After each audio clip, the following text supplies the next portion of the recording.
Hermanita Silvia. Perdón, Pastor Miguel Ángel.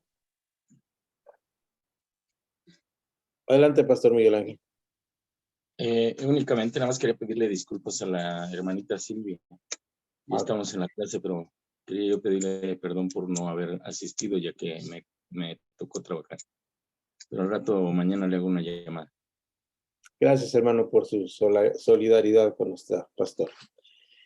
Bien, estamos listísimos para iniciar en la página 7 y ahí vamos a iniciar nuestra segunda clase de este tema que es administración financiera. Y en esta clase que tenemos ahora de administración financiera vamos a ir analizando 2 puntos principales, tal vez 3 el día de hoy. Vamos a ver qué tanto avanzamos. Recuerdan que estamos mezclando esto con el tema de la economía del reino y esto está resultando sumamente interesante. Así que voy a dejar correr la clase en el punto número 7, en la página número 7, y luego ya entraremos en tema. Grabamos como siempre para entrar al trabajo. Y en este momento vamos a tratar de voy a poner un poquito aquí el anclaje para entrar con el tema. Y aquí debe estar. Dice módulo 3, administración financiera, y el tema es el trabajo y el dinero. Por demás complejo analizar el trabajo y el dinero en una sola clase. Yo me pasé la semana peleando con resumir, pero al final creo que quedó algo bueno y me baso en el manual totalmente, en la clase, en la lección, en la página 7, donde empieza la letra B. En este momento de la clase, en la letra B, estamos ahí listos para entrar con este tema espinoso. Así que les pido que todos los que tengan su manual vayan a la página 7 y nos ayuden ahí a ir viendo la clase. Damos la bienvenida a Arturo. Me acaba de informar Pastor Moisés que iba a estar con nosotros. Bienvenido, Arturo. Seas bienvenido a la clase. Y estamos aquí listos para iniciar. Si no tienes el manual, pronto lo tendrás. Si ya te hicieron llegar el manual, pues ahí vamos a la página 7. Si no, escucharás nuestra lectura. Okay. Entonces, bienvenido, hermano. Bendiciones. Gracias, Arturo. Dios te bendiga. Estamos aquí listos para esta parte interesante que es la parte de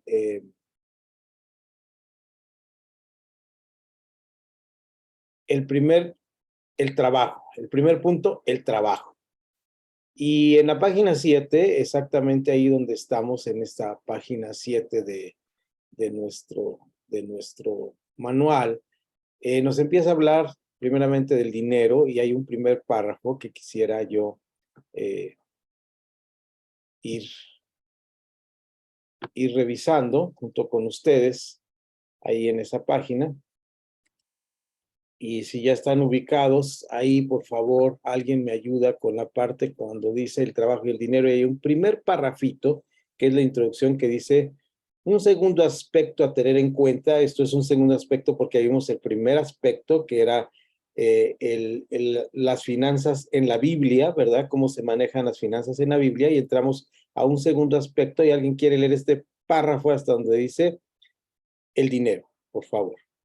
Alguien de los que están ahí puede tomar el micrófono y adelante leerlo con mucho gusto. Adelante, Pastor Fer López. Ok. Dice, el trabajo y el dinero. Un segundo aspecto a tener en cuenta al analizar la administración financiera desde la perspectiva cristiana hace referencia a 2 elementos. En primer lugar, el trabajo, y en segundo lugar, el dinero. Excelente. Estos 2 aspectos los vamos a analizar en lo más breve posible, porque como les decía, el tema da para mucho, pero sí podemos hacer una breve resumen basándonos en el manualito que tenemos, y nos va a ayudar muchísimo a ir trabajando y discutiendo con ustedes el tema. Entonces, para dar inicio a este tema, vamos a ir viendo que el manual nos indica que podemos analizarlo a través de lo que la Biblia dice acerca de este. Entonces, al analizar esto, podemos ir revisando nuestros diferentes aspectos. Y lo primero que me llama la atención es que en esta división hay una serie de versículos que podemos revisar. Al yo revisar desde que tomé la clase con nuestro instructor, que nos capacitó para dar el curso, les comentaba la clase pasada, me llamó mucho la atención que él nos mencionaba que había en el Museo de la Biblia en Nueva York una Biblia donde le habían cortado las partes o las porciones donde hablaba de dinero y finanzas, la Biblia, y que la Biblia había quedado muy flaquita, ¿no? Y realmente al analizar los textos bíblicos y al hacer una lectura de los primeros 4 capítulos del libro de Hechos, que es lo que yo quería hablar con ustedes en esta economía del reino, el estudio que hice de la economía del reino, encontré que es frecuente el mensaje de dinero y de finanzas. Y es así como vamos ahí a revisar algunos aspectos que ya están puestos en nuestro manual. Ya están puestos en nuestro manual, los vamos a ir analizando. Y primero dice el trabajo, hace una definición que creo que no está por demás revisarla, y el primer párrafo después de lo que nos hizo favor de leer el pastor Fer, dice el trabajo, y hace una definición, se define como el conjunto de actividades que se realizan con el objetivo de alcanzar una meta. Esa es la definición que nos da, luego está una coma, y la solución de un problema o la producción de bienes y servicios para atender las necesidades humanas. Naturalmente, esto viene de una página web que está ahí abajo, que es una página de finanzas, y es la definición, vamos a decir, moderna o contemporánea de lo que sería el trabajo. Aunque vamos a hacer ahorita un análisis donde se menciona en la Biblia la palabra trabajo y lo que debemos entender, porque como les decía la clase pasada, hay una cultura del mundo y una cultura del reino. Y en cuanto a esto, hay una definición de trabajo del mundo y hay una definición de trabajo del reino. Vivir en el reino no es sencillo. El aquí y ahora del reino de Dios es una parte complicada de nuestra vida porque somos seres humanos sujetos a una serie de circunstancias. Entonces, ¿queda clara esta definición? ¿Algún comentario extra a esta definición que acabamos de dar de trabajo? El agregado sería que el trabajo cuesta mucho trabajo, ¿no? Alguien ha dicho bromeando que por eso se llama trabajo, porque cuesta trabajo. Entonces, bueno, ¿alguien quiere añadir algo a su experiencia de trabajo? Yo, por ejemplo, siempre he dicho que yo trabajo en algo por lo cual me pagan y me divierto y me gusta mucho hacer. O sea, es una bendición de Dios tener un trabajo de esta naturaleza, en los dos sentidos, porque siendo lo que llamamos nosotros el tener trabajo secular, que no tiene nada de secular, pero pues es el término que se le da, y trabajo eclesial, que es el término que se le da, pues me doy cuenta que en las dos áreas me gusta lo que hago, ¿verdad? Y eso es una bendición. Bivocacional es el término que utilizamos acá para hablar de gente que tenemos que trabajar en las dos áreas, ¿verdad? No podemos vivir de eso, entonces tenemos que trabajar. Yo sé que la mayoría de ustedes como pastores estarán en esta circunstancia. Pero aquí ya está la definición de trabajo. ¿Algún comentario sobre trabajo? Pueden abrir su micrófono y comentar. ¿Ninguno? ¿Todos estamos de acuerdo con esta definición hasta aquí de trabajo? Muy bien. Si no hay ninguna aportación del trabajo, o ya les cuesta trabajo pensar el trabajo, en trabajo el viernes a estas horas, lo sé, a mí me cuesta trabajo. Adelante, Moy, ¿tienes algún, Pastor Moy? No, no solamente el comentario, pues es que se vuelve trabajo cuando no te gusta o cuando te mandan a hacerlo, ¿no? Pero cuando te gusta, pues deja de ser un trabajo. Ajá. Esa es solamente la cuestión. Cuando amas, no te cuesta, cuando no amas, te cuesta. Así de sencillo. Así de sencillo, y vamos a ver más adelante el concepto del reino en cuanto al trabajo, y vamos a ver los peligros que tenemos como cristianos en cuanto al trabajo. ¿De acuerdo? Entonces esto queda claro, y luego la definición del dinero también allá abajito está bastante clara. Es una definición que ya los autores del manual nos han refinado, pasado por varios filtros para entenderla, y pues dice el dinero se define, perdón, como cualquier elemento que tiene valor y es aceptado como medio de pago. Así de fácil. Dinero es para pagar. Dentro de estos elementos pueden estar las monedas, los billetes, los cheques. No sé si alguno ha visto, en mis últimos 20 años de mi vida nunca he vuelto a ver un cheque, pero todavía se usan, ¿verdad? El cheque, la tarjeta, que es con la que vivimos ahora, y el dinero electrónico, ¿no? Y nuestros bitcoins están a veces subiendo, a veces bajando, y nos preocupamos mucho por esto. Entonces, el dinero electrónico es otro elemento, no tiene mayor hacer un énfasis sobre esto porque lo vamos a ver ahorita con detenimiento. Ahí me voy a detener un buen ratito a hablar del dinero. Veamos ahora qué dice la Biblia al respecto. Ahora sí vamos a nuestro manual para ir viendo qué dice la Biblia al respecto en los versículos bíblicos. Esta vez vamos a trabajar de la siguiente manera. Como yo ya leí los versículos bíblicos, ustedes no tenían obligación de leerlos porque nada más vienen a la clase hoy. Recuerden que esta clase no hay tareas ni exámenes, ni tienen que leer previamente, pero el maestro sí lo tiene que leer. Voy a comentar el versículo y si ustedes tienen un comentario extra sería muy valioso para mí escuchar su comentario. ¿Qué dice la Biblia primeramente del trabajo? Dije dinero, ¿verdad? Equivoqué la palabra. ¿Qué dice la Biblia en cuanto a estos dos elementos? Y empezamos con el elemento del trabajo. Es el primero que vamos a analizar. El primer pasaje se encuentra en Génesis 2:15.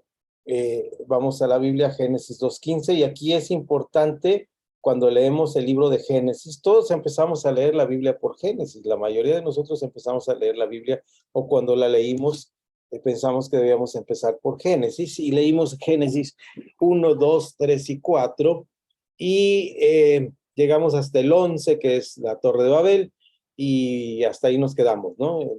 La mayoría, si hiciéramos una encuesta de los lectores de la Biblia, pues es el tope para leer la Biblia, es la Torre de Babel. Ahí se acaba el encanto de leer la Biblia.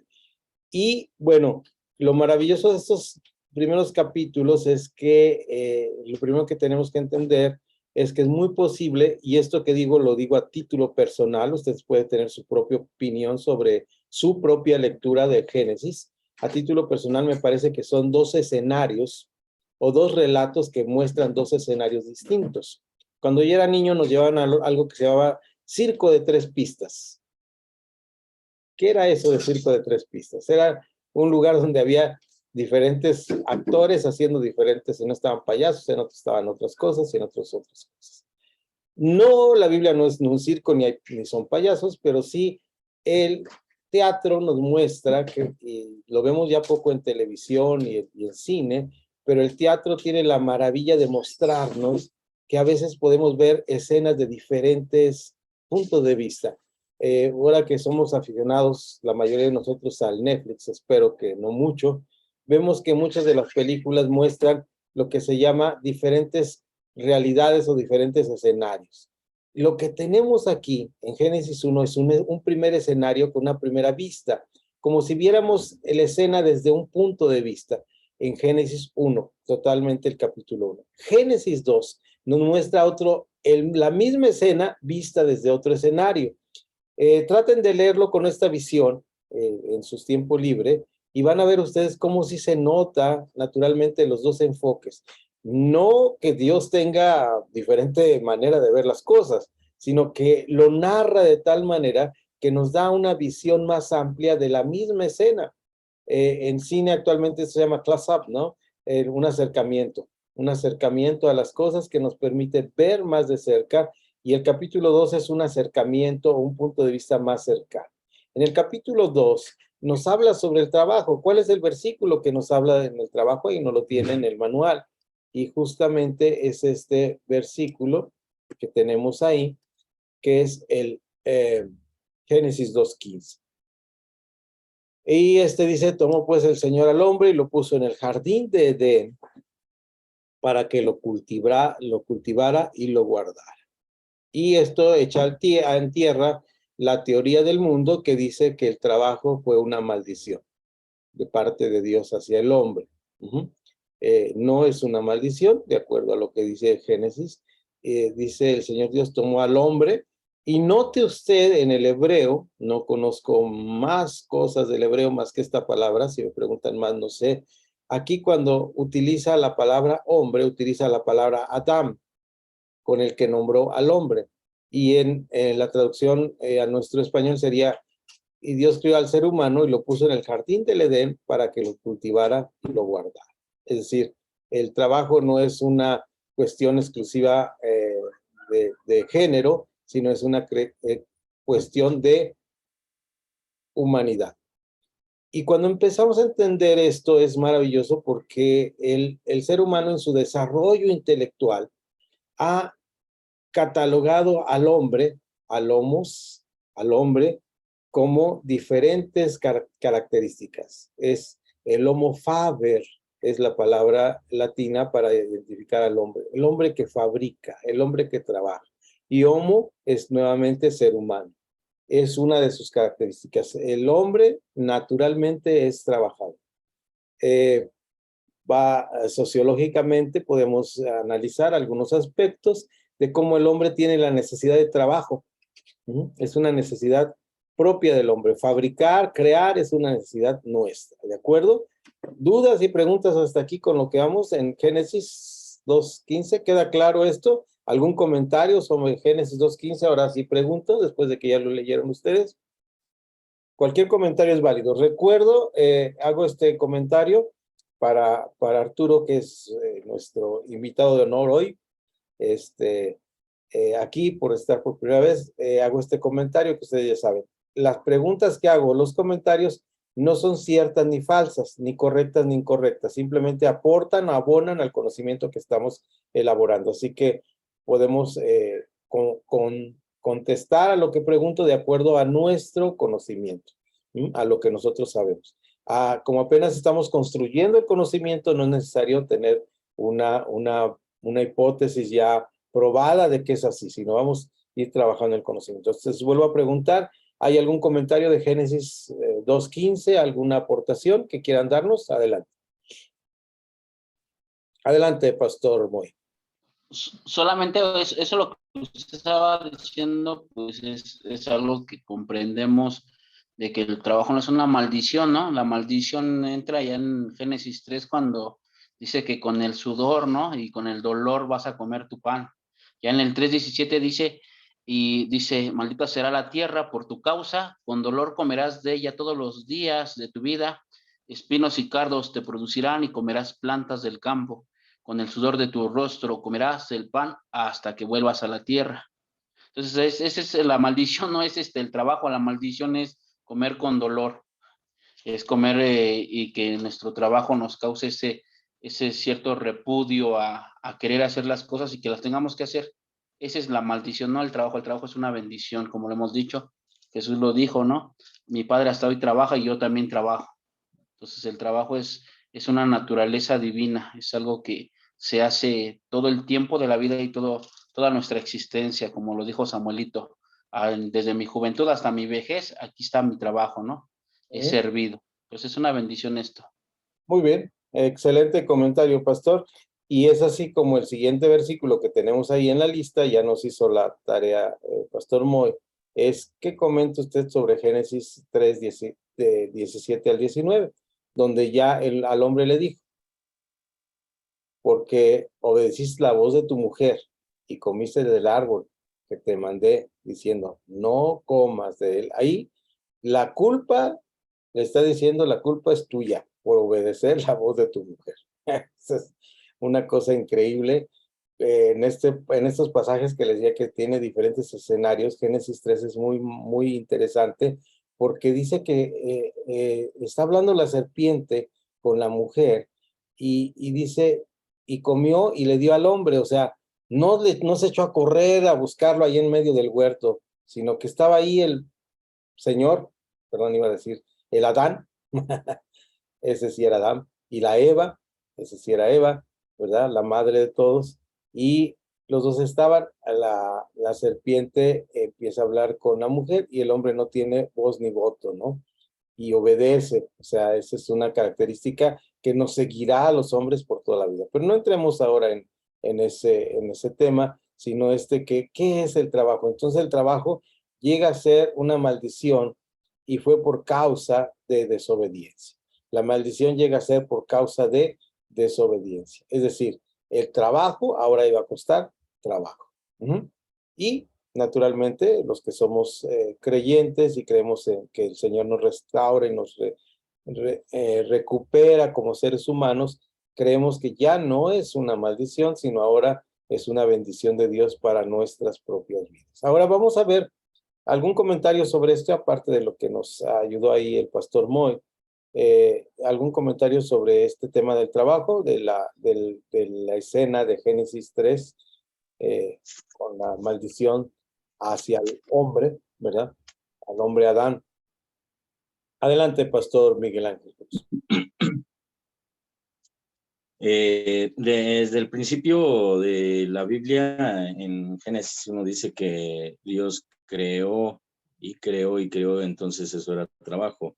Desde ahí nosotros comenzamos a ver que Dios está trabajando y que nosotros, por lo consiguiente, al poner a Adán en el huerto, también tenía que seguir el ejemplo de, y hasta los días, ¿no? Como bien dijo el pastor Moy.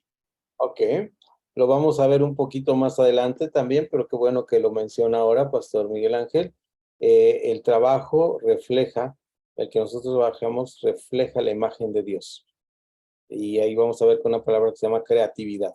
Ahorita lo vamos a ver adelante y exactamente muy bien. Ese comentario nos ayuda a ir formando este mensaje. Ahora bien, pasando de la creación y lo que es el trabajo, vamos a ver dos anécdotas proverbiales que se encuentran en dos libros sapienciales que nos hablan sobre qué es el trabajo o cómo veía el pueblo o la cultura hebrea el trabajo. El primero es muy interesante porque es una sola línea, se encuentra en Proverbios 14:23, ahí lo tienen ustedes en su manual, 14:23, lo pueden revisar. Recuerdan que los proverbios tienen esta característica, ya lo vimos en el primer curso, que tienen esta característica que hablan de una cosa positiva y otra negativa. Esto es, hablan de algo y lo contrario, ¿verdad? Se llaman proverbios antagónicos, es decir, si te portas bien, te va bien. Si te portas mal, te va mal. Ese es un proverbio antagónico, por decirlo en una forma sencilla. El proverbio antagónico aquí tiene que ver con el trabajo, con la labor. Dice, en toda labor hay ganancia. Ese es así de simple el proverbio hebreo. En toda labor hay ganancia. Si tú laboras, y aquí utiliza la palabra no trabajo, la traducción de Casero de Reina, sino la palabra labor, si tú laboras, hay ganancia. No sé si tenemos otra parte de la que estoy leyendo, que es Reina Valera 2015. Hay otra traducción aquí que podamos revisar en este primer parrafito. Sería bienvenida. Por ahí vi que prendió el micrófono. Déjame ver. La nuestra dice, en toda labor hay fruto. Toda labor hay fruto. O sea, sigue utilizando la palabra labor, pero dice, en lugar de ganancia, dice hay fruto. Excelente. ¿Algún momento cambia la palabra labor? Y nos dicen qué traducción tiene y qué revisión. Dios le bendiga, maestro. Sí, adelante. En la que yo estoy leyendo dice, todo esfuerzo tiene su recompensa, pero quedarse solo en palabras lleva a la pobreza. Ok. Todo esfuerzo tiene su recompensa. Es bueno. No te reconocí tu voz, hermana. Estás nada más. ¿Quién está ahí? ¿Perdón? Hermana Mireya. Mireya, ok, hermana Mireya. Entonces está ahí tu esposo también, entonces son ahí 4 para tomarles en cuenta. Amén, amén. Sí, amén. Entonces ahí vemos en todo esfuerzo hay una recompensa, ¿no? La labor es un esfuerzo, es un trabajo, y esto es un aspecto proverbial. Ahora vamos a otro libro sapiencial, que es Eclesiastés Recordemos que el libro de Eclesiastés, salvo sus honrosas excepciones, que sería el capítulo 3, que habla sobre el tiempo, y que tiene esa frase maravillosa que dice que puso eternidad en el corazón de ellos, que está por ahí en el capítulo 3, y el final, que es el capítulo 12. Son 12 capítulos que desde el punto de vista filosófico se llamaría un desperdicio, porque dice, todo es vanidad, nada sirve, todo lo que está abajo del sol es para echarse a perder, he vivido, he trabajado y no he logrado nada. Sin embargo, esos maravillosos versículos rescatan y lo hacen ser un libro de Dios en nuestros corazones y enseñanza, ¿no? Sin embargo, hay aspectos proverbiales o sapienciales que nos pueden enseñar en lo particular. El manual nos muestra uno de ellos, que es Eclesiastés. Solamente voy a ver el primer Eclesiastés, creo que menciona 2, pero a mí me gusta más este de Eclesiastés 5, 18 al 20. Lo leo en la versión, en la revisión que hacen de Casiodoro de Reina en el 2015, y dice, aquí pues, el bien que yo he visto, que lo agradable de comer y beber y tomar satisfacción de todo el duro trabajo con que se afana debajo del sol durante los contados días de la vida que Dios le ha dado, porque esta es su posesión. Asimismo, vean, aquí es la parte que marca el manual, asimismo, el que Dios le dé a un hombre riqueza y posesiones, permitiéndole también comer de ellas, toma su porción y tomar su porción, y gozarse de su duro trabajo. Esto es un don de Dios. El trabajo, la riqueza, el bienestar es un don de Dios, es un regalo de Dios. Esto lo tiene que entender el hombre. No es tu esfuerzo, sino es el trabajo, el regalo de Dios. Ciertamente, no se acordará mucho de los días de su vida, ya que Dios lo mantiene ocupado con la alegría de su corazón. Esto es interesante. Este hombre que está en un conflicto, el Tehelim, el predicador está ahí hablando de repente y dice, wow, todo lo que hace el hombre tiene un trabajo, y este trabajo es tan trabajo que cuando a uno le va bien se ocupa tanto del trabajo. Yo tengo un dicho y lo tengo que confesar delante de ustedes. Yo por algún tiempo fue lo que se llama en inglés workaholic o trabajólico en español, ¿no? O sea, que me dedicaba demasiado al trabajo. Y yo tenía un dicho, cuando tengo mucho trabajo es porque no tengo dinero. Porque yo, como trabajaba como freelance o por mi cuenta en el diseño editorial, pues cuando tenía mucho trabajo, pues era porque no tenía dinero. Y cuando tenía el dinero, tenía mucho trabajo y no lo podía gastar, ni irme de vacaciones, ni nada. Entonces, es más o menos lo que dice Eclesiastés 5, ¿no? Cuando yo lo leí hace muchos años, dije, wow, creo que esto me está pasando. Dios me bendice y es un regalo de Dios, pero no lo sé aprovechar. De alguna manera no tengo provecho de él. ¿Alguien tiene alguna traducción, revisión y nos dice qué es lo que dice ahí? Adelante, Pastor Manuel. Sí, la nueva traducción viviente, maestro. ¿Eh? La nueva traducción viviente dice, aún así, he notado al menos una cosa positiva. Es bueno que la gente coma, beba y disfrute del trabajo que hace bajo el sol durante el corto tiempo de vida que Dios le concedió y que acepte su destino.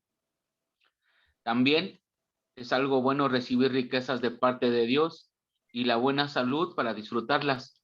Disfrutar del trabajo y aceptar lo que depara la vida son verdaderos regalos de Dios.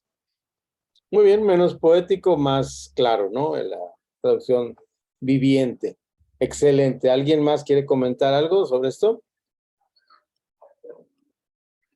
Pues ahí está el trabajo, y el trabajo es para vivir y para disfrutarse, y es corta la vida y hay que trabajar. Es algo que nos dice Proverbios y Eclesiastés. Ahora sí vamos a lo que dice el Nuevo Testamento, y ahí nos vamos a detener tal vez un poquito más de tiempo en esta primera parte, y luego ya entraremos a la segunda parte de nuestra clase. Aquí vamos a ser un poco más interactivos, hablando con ustedes de qué es lo que nos está diciendo el trabajo. Vamos a Juan 5. Vamos a lo que dice Juan 5. El Evangelio de Juan es maravilloso porque ahí yo estoy muy de acuerdo como dividieron los capítulos, ¿no?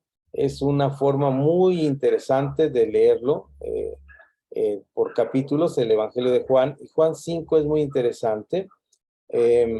No recuerdo ahorita qué versículo nos está marcando el manual, pero es justamente el que Pastor Moisés refirió diciendo: mi padre hasta ahora trabaja, yo trabajo.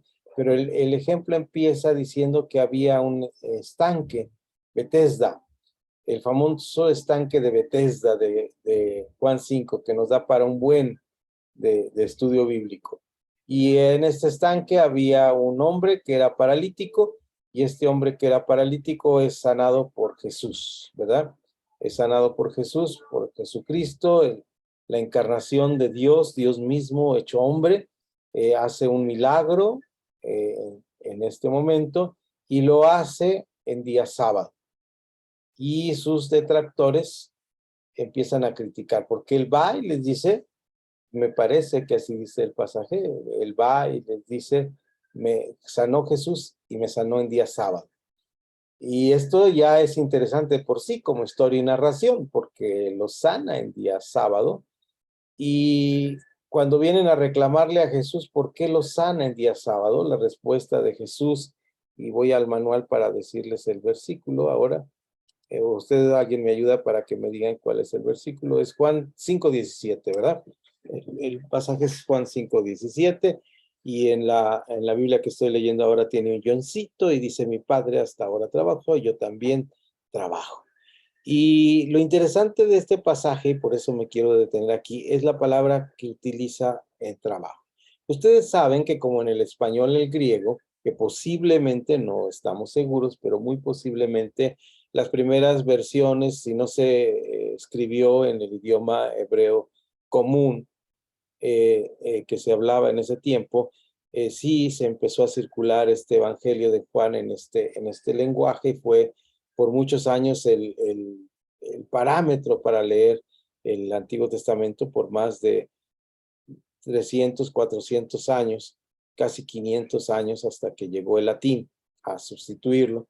Y esta palabra que utiliza aquí para trabajo es muy interesante porque ustedes conocen bien y se ha difundido mucho, tal vez una de las palabras que más se ha difundido en el griego, las palabras griegas, la palabra ágape.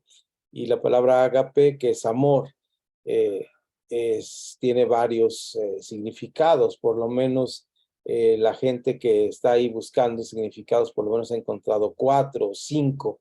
Realmente no sé, yo no me he puesto a buscar esto, pero al igual que esto, la palabra trabajo tiene varias formas de trabajo. De hecho, los 3 pasajes que vamos a leer del Nuevo Testamento utilizan diferentes formas. Cuando en Juan 5 habla de trabajo, utiliza la palabra y es una palabra que a lo mejor le suena porque muchas empresas se llaman de esta manera, la palabra ergos. Y hay empresas o grupos que se llaman así, ergos. Y ergo significa en griego proyecto. Realmente la palabra que utiliza ahí Jesús, o la que tenemos del griego moderno, en una Biblia de griego moderno, sería la palabra griega moderna, ergasete. Y ergasete, que viene de ergos, es como su raíz. Esta palabra ergos o ergasete quiere decir energía, proyecto de energía. Entonces el concepto de Dios en el trabajo es energía, proyecto. Si nosotros reflejamos la imagen de Dios, nosotros debemos reflejar trabajo. Homo faber, somos personas que trabajamos, que creamos.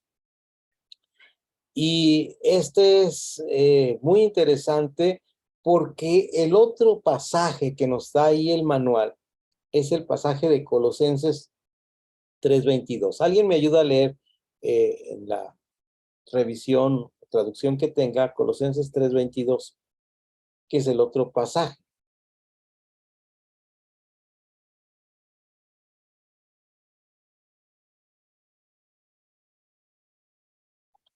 3:22 y dejen ver qué marca aquí el manual, dejen ir al manual. 3:22 al 24, son 22, 23 y 24. ¿Quién lo tiene? Levanta la mano, por favor. Adelante, Pastor Moy. Siervos, obedeced en todo a vuestros amos terrenales, no sirviendo al ojo como los que quieren agradar a los hombres, sino con corazón sincero, temiendo a Dios, y todo lo que hagáis hacedlo de corazón, como para el Señor y no para los hombres, sabiendo de que del Señor recibirás la recompensa de la herencia, porque a Cristo el Señor servís. Muy bien, aquí nos habla de un trabajo que están haciendo ciertas personas. Y la otra palabra que tiene que ver con trabajo es precisamente la palabra esclavo, doulos. Doulos también es trabajo. Pero fíjense bien que a diferencia de crear y trabajar como proyecto o como energía, la palabra doulos también, y esto que voy a decir no es una verdad en todo el sentido etimológico, sino es más bien una deducción que yo hago, que está a prueba lingüísticamente. Posiblemente, digo yo, posiblemente la palabra doblar, fíjense que es la palabra doblar, que tiene que ver con sumisión, doblar a alguien, tiene que ver con la palabra griega doulos, que es esta sumisión. Entonces, trabajo también es sometimiento.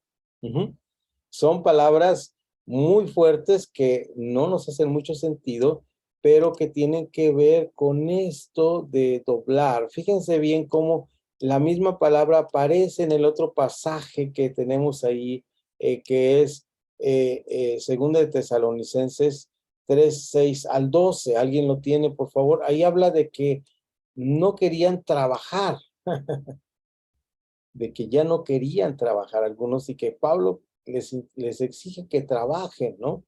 Dice, yo he trabajado por ustedes, yo he estado trabajando, y yo siempre he trabajado, o sea que el trabajo tiene que tener esta función primordial de dar esa vitalidad de energía, que dijimos, y de tener un proyecto. Cuando se trabaja, y este es el punto, cuando se trabaja simplemente para cumplir algo, estamos en un problema. ¿De acuerdo? Entonces, alguien tiene el pasaje que lo lea y por ahí alguien me ayuda con primera Timoteo 5:8 y ahí vamos ya trabajando con estos pasajes.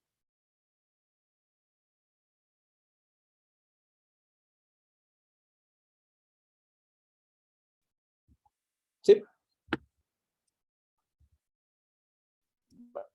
Va a leer mi esposa, maestro. Adelante, adelante.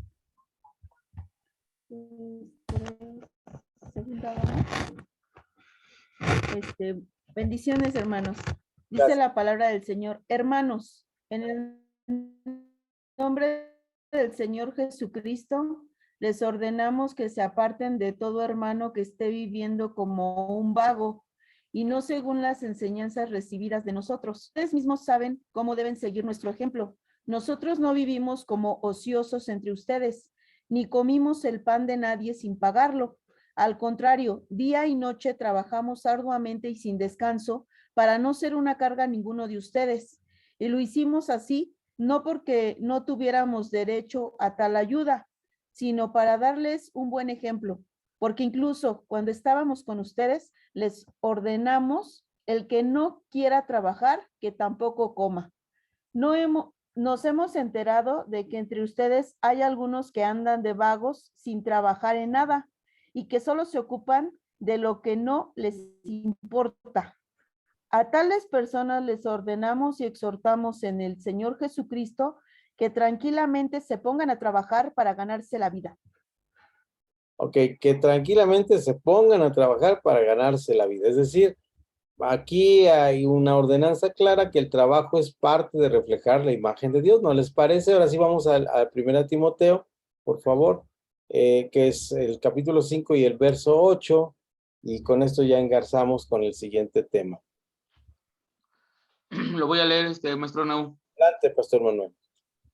Pero los que se niegan a cuidar de sus familiares, especialmente los de su propia casa, han negado la fe verdadera y son peores que los incrédulos. Este versículo es terrible porque es cuando nosotros dejamos de tener la responsabilidad, porque aquí llega el momento de que el trabajo es una responsabilidad.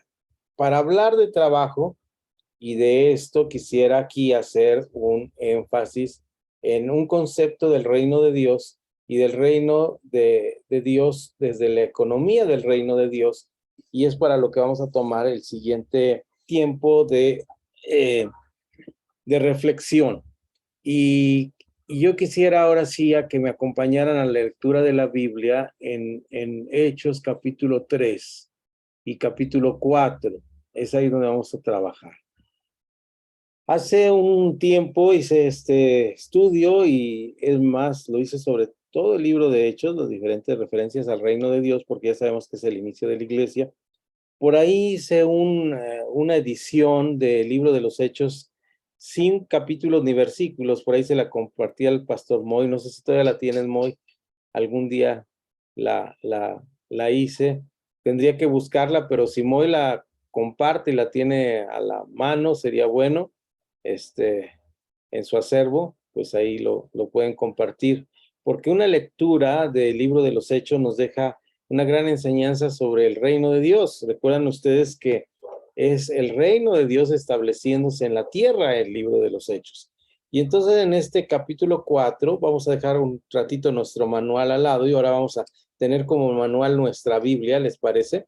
Y ahí sí vamos a, les decía, cambiar la dinámica porque sí me gustaría que participáramos activamente en esta reflexión que voy a hacer. Primero, la economía del reino de Dios, hay que definir claramente la diferencia entre riqueza y bienestar. Definir, vuelvo a repetir, la diferencia entre riqueza y bienestar. Wow. Pareciera lo mismo. ¿Serán sinónimos? ¿Serán cosas iguales o serán cosas diferentes? ¿Qué piensan? Empezamos aquí con la discusión sobre esto. ¿Qué piensan? En el reino de Dios debe haber una diferencia entre riqueza y bienestar. Ayúdenme a definirlo, las dos palabras. Ahora no tenemos manual, que ya no lo definió, ahora lo tenemos que hacer nosotros. Ayúdenme a definir. El otro es... A ver, alguien me lo subió. Bueno, ¿Pastor Miguel Ángel fue? Ok. Sí, pienso que la riqueza es la situación económica en la cual nos encontremos y el bienestar es parte de salud, parte del control, parte ¿Qué tiene? de la preocupación, lo económico o por la salud también. Okay, entonces ahí ya vemos dos puntos buenos que acabamos de ver. ¿Algún otro comentario? Riqueza tiene que ver con lo monetario, me parece que fue la conclusión. Y lo otro tiene que ver con salud o con cosas que tenemos, ¿verdad? Bienestar. ¿Alguna otra definición, por favor? Adelante, Arturo.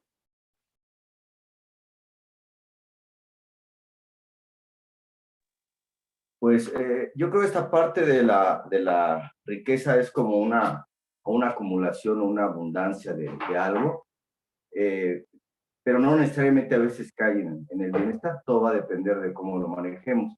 Y el bienestar es esa parte en donde a lo mejor con poco podemos tener esa libertad y esa tranquilidad que a veces buscamos, ¿no? Para mí es esa parte. Dos elementos que se conjugan con lo que acaba de decir el pastor. Muy bien, Arturo, bendiciones y gracias por tu comentario. Sí, es muy, muy bueno, ¿no? Esa parte me gustó. No necesariamente la riqueza trae bienestar. Es algo que la pandemia nos enseñó, ¿no? Antes de eso, yo alguna vez comenté, hay cosas que nos pueden pasar, que no importa lo que hayamos acumulado, no nos alcanza para comprar lo que necesitamos. Eso es una realidad humana. Y ahí se vio mucho en la pandemia, ¿no? Esto que acaba de decir, no necesariamente. ¿Alguien más, por favor? La definición entre riqueza y bienestar. Adelante, Moyo, Manuel. Manuel, pastor. Yo considero que la riqueza terrenal es en varios ámbitos, como lo económico, como lo que disfrutamos aquí en la tierra, pero considero que el bienestar es lo que nosotros estamos trabajando para el reino, lo que nosotros estamos edificando y construyendo para el reino. Ahí es donde considero que va a ser nuestro bienestar a futuro. Entonces, como que es ahí, como que dividimos entre lo que es la riqueza y el bienestar. Bueno, para mí es mi comentario, maestro. Gracias, Pastor Manuel, porque tocas un punto interesante que es a dónde tienes tu tesoro, ahí tienes tu corazón, ¿no? Esa parte importante. Y nos lleva al comentario de Jesús en el libro de Mateo capítulo 5, en las bienaventuranzas, cuando dice, ¿por qué se afanan? Porque la riqueza, a la mejor, tendríamos que definirla como un afán. No estoy diciendo que sea mala la riqueza, sino que si la tomamos desde el punto de afán, nos pasa lo que aquel hombre que se sentó y dijo, ahora sí, gózate, ya estás listo, lo tienes todo. Y dice, necio, o sea, falto de conocimiento, no sabes lo que te va a pasar mañana. No es así como se disfruta la vida. Entonces, este es la diferencia entre bienestar y riqueza, que ya la más o menos la estamos dibujando con estos sus aportes. Si hay alguien más, no quisiera que quede alguien que tiene alguna idea, puede darla. Bienvenida Adriana y David, también por ahí vi que entraron. Y si alguna Esther hija también, bienvenida. No te vi por ahí, ya te vi desde hace rato, no te había dado la bienvenida. Entonces, si hay algún aporte, son bienvenidos sus aportes. Pastora Raquel, también bienvenida. Creo que son los que estamos ahorita. Bien, entonces, ¿qué dijimos entonces acerca de esto? Pues esto mismo, que la riqueza y el bienestar tienen que tener una dimensión distinta.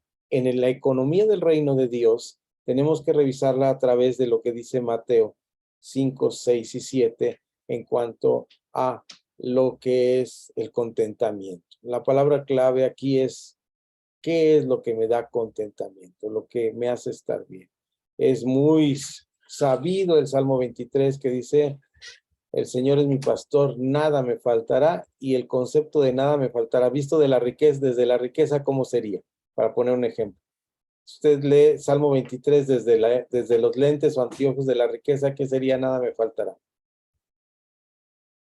Póngale ceros a su cuenta en el banco. ¿Qué sería? Vean ustedes esta diferencia que estoy haciendo. ¿Cómo se vería la riqueza desde la definición de la riqueza, desde el Salmo 23 con riqueza? ¿Qué piensan? No estoy diciendo que así piensen ustedes. ¿Cómo se vería? ¿Cómo serían los lentes de la riqueza por el Salmo 23?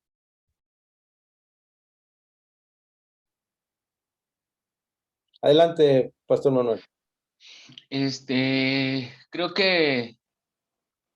creo que viendo ahí en ese pasaje lo que es lo de la riqueza, donde dice que nada nos faltará, a veces pensamos que es cosas materiales, pero en realidad realmente está hablando ahí, bueno, considero yo que es un propósito que hay en nuestra vida.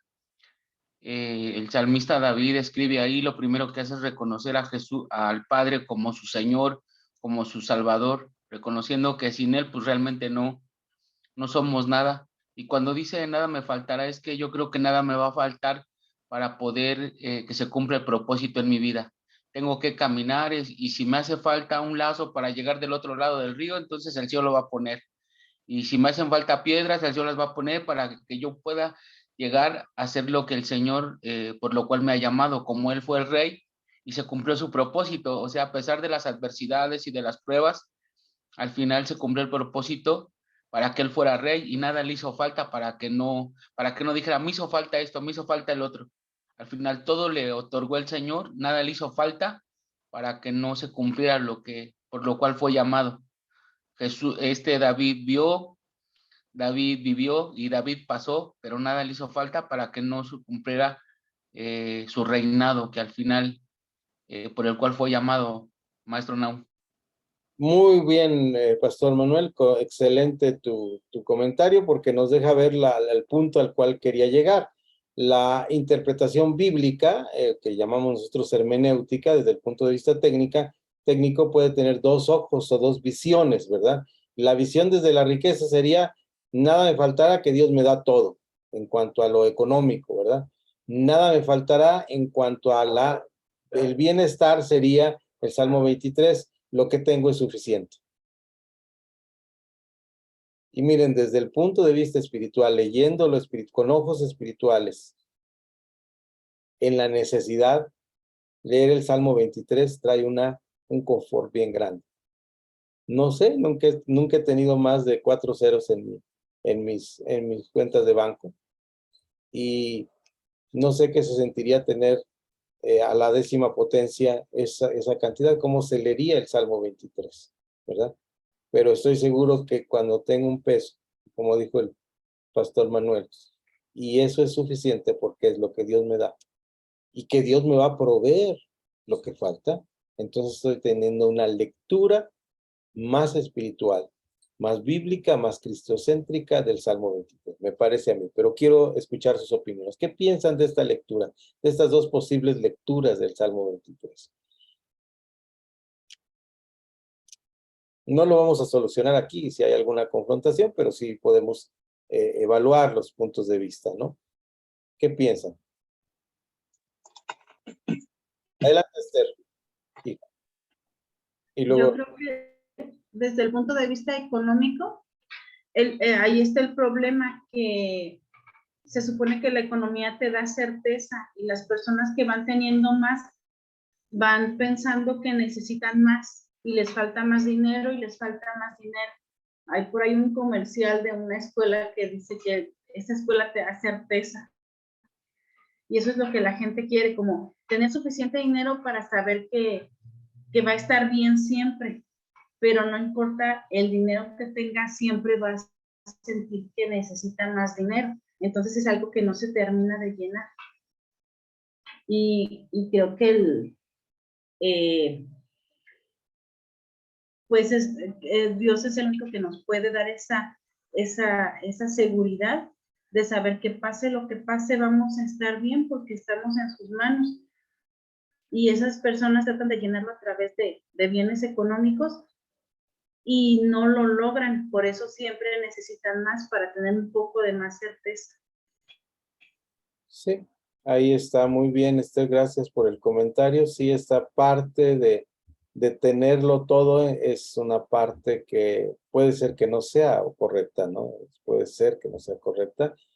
Y ahí, cuidado, no estoy diciendo que Dios no nos da la bendición de tener muchas cosas. Es más, en mi caso, más de las que merezco. Mucho más de las que merezco.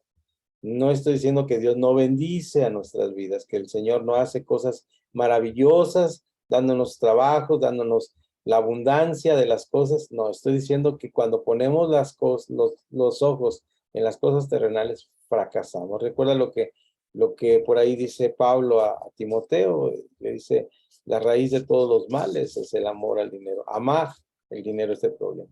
Recuerden ustedes esta famosa historia de Rockefeller, que cuando le hacen la entrevista que si ya tiene suficiente dinero, el hombre más rico del mundo, le dice $1 más. Una insatisfacción grande, ¿no? Y se cuenta que también lo repite el dueño de alguna de las grandes empresas, no sé si Microsoft o Apple, que también llega a decir, cuando le entrevistan, si ya es suficiente, dice, $1, repite, ¿no? Lo de Rockefeller, $1 más. Entonces, eso es insatisfacción. Tengamos cuidado con esto y veamos cómo hay una diferencia entre riqueza y bienestar. La lectura del Salmo 23 a través de estas dos visiones nos hace una visión distinta de vida. No nos quita lo que Dios nos da, porque Dios nos da en abundancia y mucho, sino nos hace saber de dónde proviene y qué es el bienestar, como decía por ahí Esther, ese bienestar de parte de Dios. Pastor Miguel Ángel, ¿te ibas a comentar algo? Nada más que la palabra de Dios dice que el mayor de los males es el amor al dinero, pero por ahí alguien ya lo dijo. No, mire, antes cuando nosotros caminábamos sin Dios, sin nuestro Señor, sin poner nuestra confianza en Él, yo ganaba más de lo que gano ahora y no me alcanzaba, no me rendía el dinero. Ahora gano menos, tengo más tranquilidad en mi trabajo, tengo más tranquilidad en mi persona, en mi familia y pues, yo puedo decirlo con certeza que nuestro Señor y Dios nunca nos abandona. El dinero nos alcanza hasta el final de la quincena y hay suficiente alimento en casa. Nuestra confianza ahora está puesta en Él. No es que seamos conformistas, le echamos ganas de una o de otra forma. Trabajamos para tener también, independientemente de mi trabajo, vamos, como guardia, tengo mi oficio que es carpintero y pues obvio, trabajo para hacer, ahora sí que valga la redundancia, trabajos adelantados para que yo tenga ahí algo que ofrecer y venderlo posteriormente y con eso también pues tenerlo en ese momento de necesidad y Dios provee porque manda a quien compre algo o quien me pida algo. El mayor de los males es el amor al dinero, cierto, porque hay gente que tiene, bueno, no lo vemos, no tan lejano, ¿no? Los políticos tienen dinero y pues siguen enriqueciéndose en mala lid. Muchos hombres han caído en las cárceles por el amor al dinero. O sea, no les es suficiente lo que ganan, lo que tienen y buscan más y más. Gracias, pastor. Y lo que dices me lleva a dos reflexiones personales. Si alguien tiene una reflexión más, lo puede hacer, pero me parece que este versículo que habla del amor al dinero me lleva a que hay dos pecados que están muy unidos. Muchos pecados están unidos y uno de ellos es la ambición, ¿verdad? Y el robo. La ambición te lleva a robar y el robo tiene diferentes dimensiones o formas, ¿no? Pero siempre esta palabra ambición y es ambición por el dinero lo que nos lleva a esto. Entrando ya al tema, si no hay ningún último comentario, adelante, Pastor Moisés, adelante. Quiero contar esta otra vertiente del mismo tema. Dice en Segunda de Reyes 4:1, dice, una mujer de las mujeres de los hijos de los profetas clamó a Eliseo diciendo, tu siervo mi marido ha muerto, y tú sabes, dice, y tú sabes que tu siervo era temeroso de Jehová, y ha venido el acreedor para tomar a los dos hijos míos por siervos. La otra vertiente, en realidad dentro del trabajo y de lo que son las riquezas, dice la Biblia que, o sea, que él era temeroso de Jehová, pero le dejó una grande herencia de deudas a sus hijos, de tal manera que los querían hasta llevárselo, ¿no? Son dos vertientes en las cuales podemos ver que en lo espiritual también podemos ser muy espirituales, pero malos administradores, y eso te lleva a tener deudas. Entonces, en esas áreas de la economía, no quitemos el lugar del trabajo, lo que usted decía. En los pasajes que estábamos leyendo del trabajo, apenas hace rato estábamos comentando con el pastor Manuel acerca del significado de la raíz de la familia, que significa famulus, de que quiere venir del servicio o de los que sirven. Entonces, entre más siervo eres, pues más familia eres, ¿no? Y el que tú ores o que tú ayunes, eso no te quita la responsabilidad de que tienes que trabajar, que tienes que administrar bien los bienes, porque yo, como les he dicho en algunas otras ocasiones, los más espirituales luego son los que menos dinero tienen, ¿no? Y es que es un equilibrio, Pablo lo mencionaba, ¿no? A los espirituales, pues no iba, sino iba a los que le daban, había otros que los sostenía.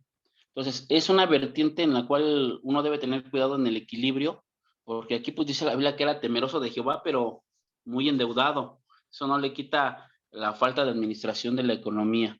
Aquí tenemos que ver que sí hay que buscar a Dios, hay que orar, pero somos administradores y esa parte de administradores tiene que ver con la multiplicación de lo que viene a nuestra mano, porque esa es la bendición del Altísimo, la que cuando cae a nuestras manos las cosas, se multiplica. Y aquella mujer, dice la Biblia, que menospreció lo que tenía, le preguntó el profeta, ¿qué es lo que tienes? Y ella dice, no tengo nada más que una vasija. Entonces, el decir no tengo nada, eso se llama menosprecio y que la gente menosprecia a lo mejor la bendición que tiene y de ahí surgió el milagro. Eso es a lo que voy, que la administración, la bendición no tiene que ver con el dinero, sino tiene que ver con el bendecir lo que tenemos para que sea multiplicado. Y el ser espirituales no nos hace mejores administradores de las cosas materiales. Ese es otro tema en el cual, pues gracias a Dios por sus vidas, estamos tomando esta materia para que seamos buenos administradores de las riquezas. Y ya vamos a ir entrando. Yo que ya tomé el curso, pues tuve que recapitular muchas de las cosas. Y esto es administrar. Administrar es saber cuánto tienes y dónde lo vas a gastar, ¿no? Y entonces, esto es parte de lo que está diciendo el pastor Moisés, que es una gran realidad. No podemos espiritualizar las cosas y simplemente decir o ser conformista, aunque yo sé que el pastor Miguel Ángel nos está diciendo no es conformismo, simplemente es confiar en el Señor, pero de alguna manera tenemos que administrar bien nuestros saberes y nuestras cosas. Una cosa que me pasó a mí en pandemia, y ustedes lo saben, la mayoría de ustedes he contado esto, en casa trabajamos mi esposa, yo y mi hija. Mi hija estaba en un instituto bíblico, en el Centro Mateo, yo me quedé sin trabajo, mi esposa se quedó sin trabajo, aunque le daban una ayuda, aunque a mí me daban una ayuda. De repente volteamos hacia la alacena, aquí sentados, y dijimos, ¿sabes qué? Ahora que no trabajamos, tenemos más cosas que cuando trabajábamos. Y esas cosas, siguiendo la línea o la vertiente, como decía el pastor Moisés, nuestra obligación era administrarlas. Nuestra obligación era administrarlas. Y administrarlas también fue buscar a nuestros vecinos que estaban en necesidad para compartir. Y nuestra administración también fue lo primero que hicimos cuando empezamos a trabajar nuevamente, fue a generar trabajo con nuestros vecinos, con los que sabemos que tenían poco trabajo, pues que cortaran el pasto, que lavaran el carro. Son cosas que tenemos que ser administradores y con nuestros propios dineros, pues administrarlos sabiamente, ¿no? Esa es una buena vertiente. Vamos pues, si no hay otro comentario, a entrar porque el tiempo nos va comiendo y yo quisiera avanzar lo más posible en el manual, porque ya vamos a entrar a la parte también donde vamos a ver administración y vamos a ver cuentas, aunque están cuentas, ahí pido una disculpa a los que van adelantándose al manual, que están cuentas en guaraníes. Guaraníes es la moneda de Paraguay donde fueron hechos estos manuales, y ahí se sube uno al camión y saca así un montón de dinero y se lo da al camionero. ¿Y cuánto es el pasaje? No, pues como 9,000 pesos, y no se espanta que diga 9,000, 10,000 pesos de un pasaje, pues son como 10 pesos de acá. Entonces eso nos va a espantar un poco cuando veamos las cuentas que no tienen ahí. Pero la esencia de la administración es esa, saber cuánto tenemos y en qué lo gastamos.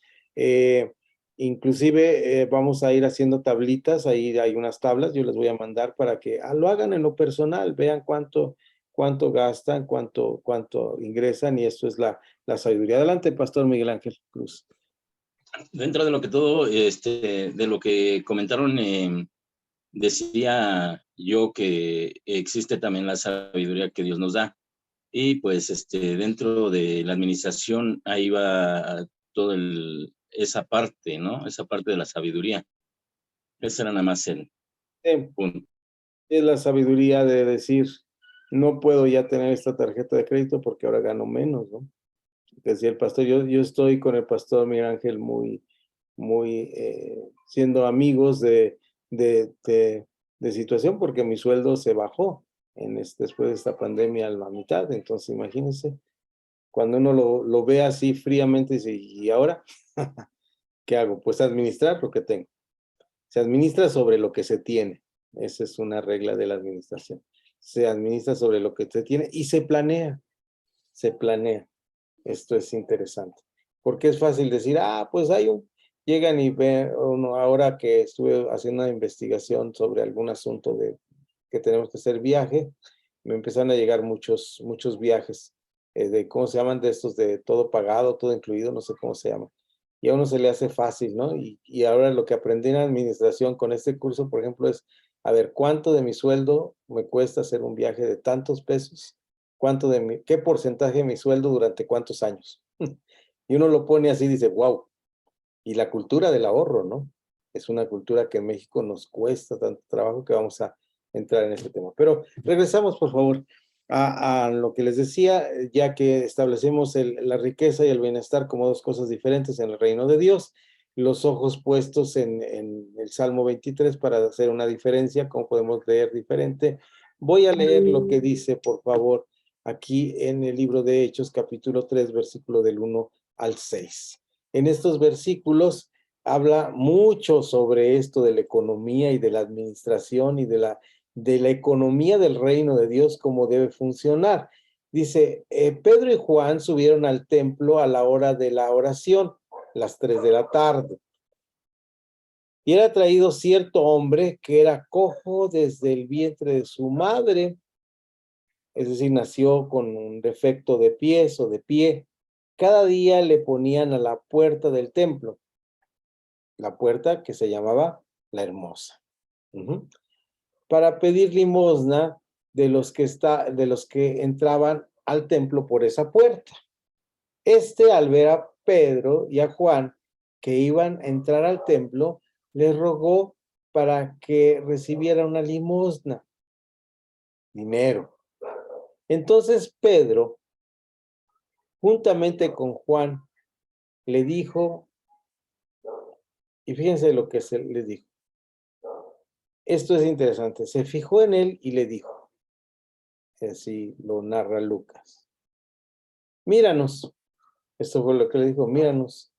Y cuando le dijo, míranos, pues imagínense, el que estaba pidiendo, wow, ahí se le abrieron los ojos de plato. Él les prestaba atención, el cojo, porque esperaba recibir algo de ellos. Pero Pedro le dijo, no tengo ni plata ni oro, pero lo que tengo te doy. En el nombre de Jesús de Nazaret, levántate y anda. ¿Qué le dio, riqueza o bienestar? La respuesta es sencillísima. El reino de Dios tiene que ver con bienestar. La riqueza viene después. No está ausente, pero viene después. Es la puerta, como la puerta llamada La Hermosa, la que nos debe llevar a trabajar en la economía del reino de Dios a través del bienestar y no de la riqueza. Esto es lo que me llama la atención aquí. No tengo oro ni plata, lo que tengo te doy. En el nombre de Jesucristo, levántate y anda. ¿Qué piensan ustedes de esto? A ver, cuéntenme de este comentario, de esta interpretación que hice. Comentarios al respecto.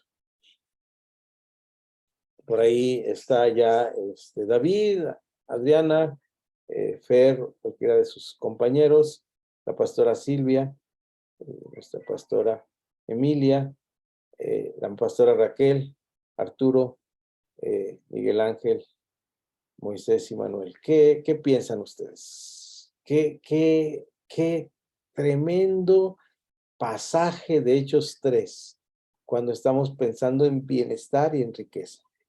Y lo que le da es bienestar.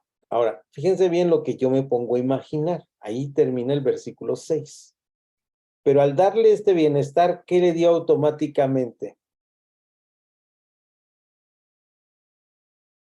¿Qué iba a pasar con este cojo de nacimiento cuando ya tuviera este pie sano?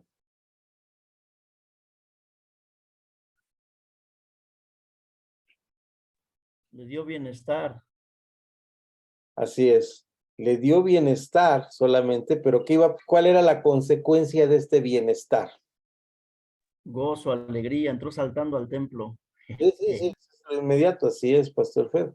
Pero ¿no les parece que le dio riqueza también? ¿Iba a poder trabajar? Trabajo, maestro Naum. Sí, me parece a mí, entre líneas. Ya no iba a ser limonero, ahora ya iba a buscar su propio medio para obtener su riqueza. Yo lo veo desde el punto de vista sociológico. Fíjense ustedes desde el punto de vista sociológico como si una persona simplemente se le da, pues no genera. Si tiene trabajo, está generando el famoso PIB. Adelante, Arturo.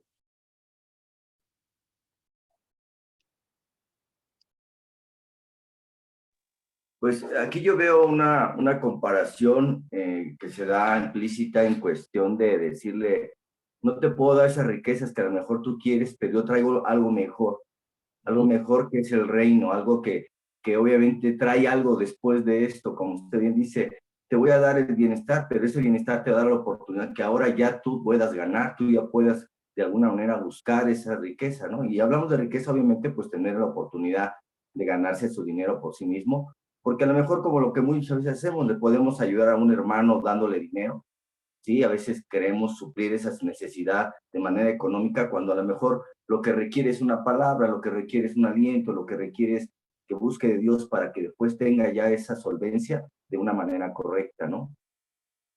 Así es. Entonces tenemos que ver ese aspecto importante. Miren, bueno, se fue Esterija, pero a este comentario que acabas de hacer, Arturo, muy, muy interesante, que es así. Es decir, les damos lo más importante, la entrada que es lo más importante. En la iglesia en la cual estuvimos nosotros por casi 30 años, donde mi hija también fue miembro, Esther, llegó un momento en que estaba junto a una plaza comercial muy famosa aquí, que se llama Plaza del Sol. Y en esta Plaza del Sol esos terrenos son muy caros y ahí se construyó el templo y ahí dentro del templo estaba la iglesia. Y la iglesia, que éramos la comunidad de fe, pues era gente pudiente. Y eso era un imán increíble para gente que llegaba a pedir dinero, muchos de ellos hermanos o llamándose hermanos. Y lo que se hizo en un momento, Esther fue testigo de eso, es que se tenía a la mano una serie de ayudas sociales que se les ofrecía a la gente, como trabajo, como llevarlos al DIF, como recomendarlos con algún funcionario. Y saben que la mayoría de ellos no aceptaba esta ayuda. Es que yo lo que quiero es dinero. Yo para ir al DIF voy solito. Necesito ahorita es dinero. Pero se dan cuenta ustedes que desde el punto de vista de sociedad, pues eso no ayuda, como decía Arturo, eso no da. ¿Y cuántos tenemos en iglesias personas que son los hermanos? Bueno, es una grosería, me la van a perdonar ustedes, pero son pediches, ¿no? Acá sí es grosería en Jalisco, ¿no? Un hermano pediche es un grosero que siempre está pidiendo dinero, pero no le ayuda. El hoyo que tiene no va a cubrirse nunca. Y este cojo que estaba ahí en el templo, en la puerta de la Hermosa, no iba a salir de su situación con una moneda que tuviera oro o plata. Iba a salir con el bienestar que era conocer a Jesús como su único y suficiente Salvador. Y ese bienestar le iba a dar la salud física, emocional, para levantarse y brincar y poder trabajar y producir. Adelante, Pastora Emilia. Le prenden el micrófono para poderle escuchar, por favor. Hermano, yo le entiendo así, es como una persona, ¿verdad?, que está enferma y le dice, ¿sabes qué? Dame él le pedía dinero, ¿no? Y plata. Pero él le dijo, no, veme, yo pienso así, no, yo dijera, mejor vente, te llevo al doctor para que sanes y te pongas a trabajar y va a ser mejor, ¿no? No te va a faltar nada. No te va a faltar nada, porque tú vas a trabajar en lo que tú quieres, vas a trabajar y va a ser mejor, ya no vas a estar pidiendo limosna, ni vas a estar ahí esperando que te den. Y el hombre me imagino que sí, lo aceptó, ¿no? Para irse mejor sanar y no estar así. Y eso es lo que yo pienso, hermano. Muy interesante, Pastor Emilia, porque me lleva a una reflexión, aunque está fuera de mi línea de lo que estoy hablando, pero nos ayuda por el tema que usamos la clase pasada. Les voy a mandar al grupo un escrito que estoy leyendo ahorita, un librito sobre un testimonio de un pastor, cómo cae en depresión y cae en angustia. Y me llamó la atención mucho, de esto lo comento por lo que estás comentando, Pastora, porque a veces nosotros ayudamos mal a la gente, ayudamos incorrectamente a la gente. Hay una regla dentro de la consejería, aunque ya pasamos este curso, pero vamos a ver otro más de consejería, hay una regla que dice que las salidas fáciles no son las mejores. Si yo en este momento que estoy aquí en casa se incendiara la casa y yo en lugar de salir quisiera atravesar la pared corriendo, pues me iba a salir con un chipote, ¿verdad? Si el pastor Moy, ahí estás en tu casa, ¿verdad, pastor Moy? Y estás en tu casa, es el segundo o tercer piso casi. Si se incendiara y en lugar de bajar por las escaleras se aventara por el ventanal de su recámara, no es solución. Las soluciones fáciles no son siempre las mejores. En este caso aplica con lo que nos está diciendo la pastora Silvia, Emilia fue la que comentó, muy buen comentario, es como llevarlo al doctor, le está dando la solución correcta. No la solución fácil, la solución fácil es saber cuánto traigo, ¡pum! La solución correcta es cómo te ayudo, y la solución fue darle sanidad y salvación, ¿no? Eso es importante en este sentido, en este pasaje. Entonces, ahí vamos viendo cómo la economía del reino tiene que ver, entrar por bienestar para terminar en riqueza. Esa es la regla de la economía del reino, entrar por bienestar para terminar en riqueza. Vamos al final del capítulo 4, versículos 33 al 37, para luego ya regresar a nuestro manual y cerrar nuestro lugar donde debemos llegar. Y después de esto, pues los agarran, los llevan delante de las autoridades y luego los liberan y van con sus gentes de ellos y ahí hacen una oración hermosa, ¿verdad? Hermosa que dice, Señor, tú eres el dueño de toda la autoridad y mira estos malvados perversos amenazándonos de que no hablemos y nosotros no vamos a callar porque nos es necesario obedecer a Dios antes que a los hombres.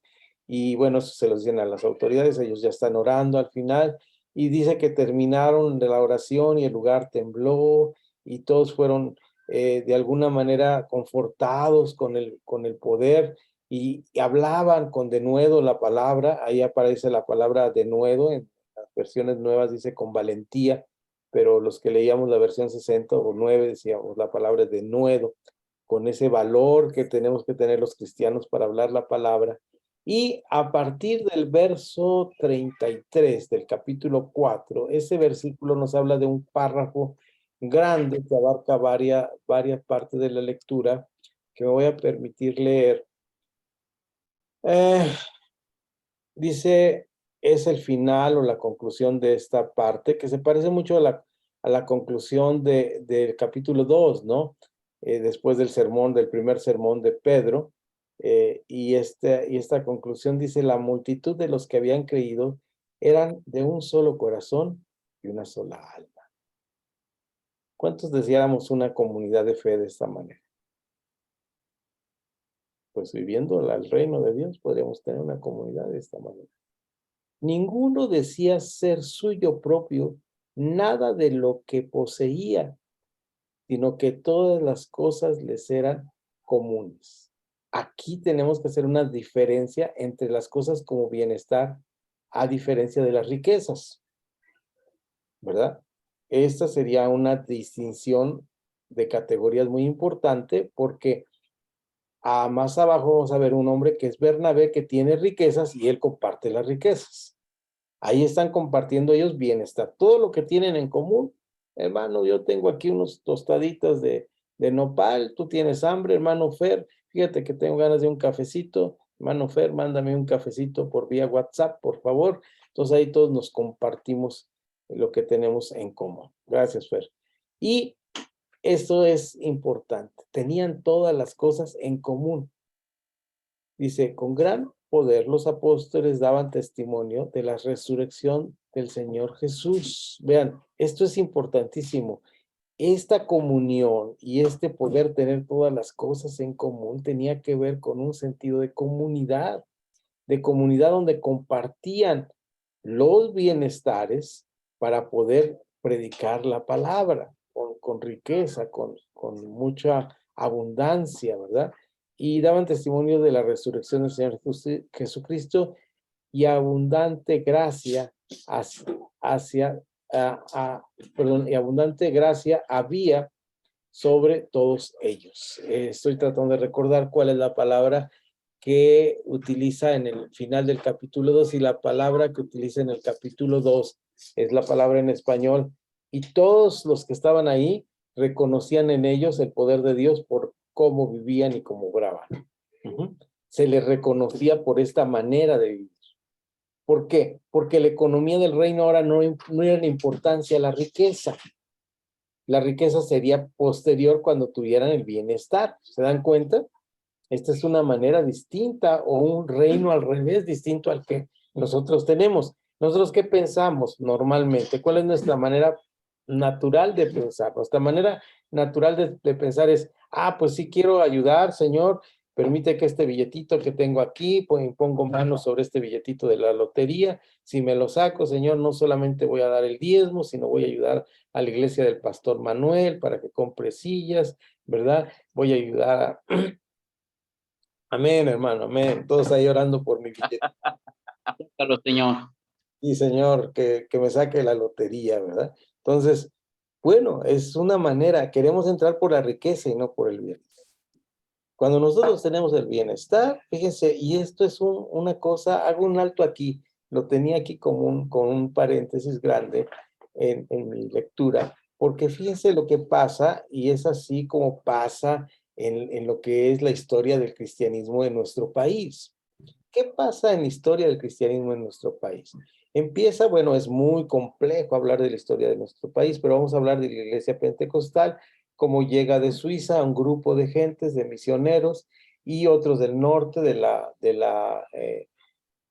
momento donde empiezan a tener el avivamiento, ¿verdad? En los Estados Unidos, y viene también gente del norte, y empieza a penetrar en las clases más bajas de la población. Y no les traían dinero los misioneros, ni los propios movimientos autóctonos que se formaron aquí, porque no solamente fueron movimientos misioneros, sino también hubo movimientos aquí. Pero lo que pasó en estas comunidades es que pues ya no gastaban en cerveza, ya no gastaban en cigarros. No me acuerdo cuánto cuestan los cigarros ahorita, pero la última vez que compré costaban como 2 pesos cada cigarro. Entonces, no gastaban en vicios, no gastaban. Entonces, ¿qué pasó con la economía? Hay estudios serios que hablan de que la economía de los evangélicos mejora la educación y mejora la calidad de vida. Y un ejemplo claro de ellos son los hermanos menonitas, ¿verdad? Y yo les he hablado de estos hermanos y cómo ellos han mejorado esta condición de vida, ¿no? Teniendo su fe puesta en Jesús, son productivos. Entonces, vean ustedes este paréntesis, hijo. Cómo ellos tienen esta forma de producir, porque tienen la manera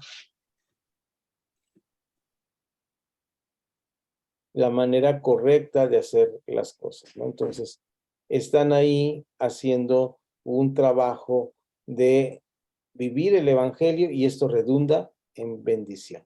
Entonces, vean cómo entran por esta parte que nosotros hemos llamado bienestar, y esto les pasa a la riqueza. Y a esto estaba pasando con estos hermanos. Seguimos leyendo ahí donde me quedé después de esta aparte. De la abundante gracia había sobre todos ellos.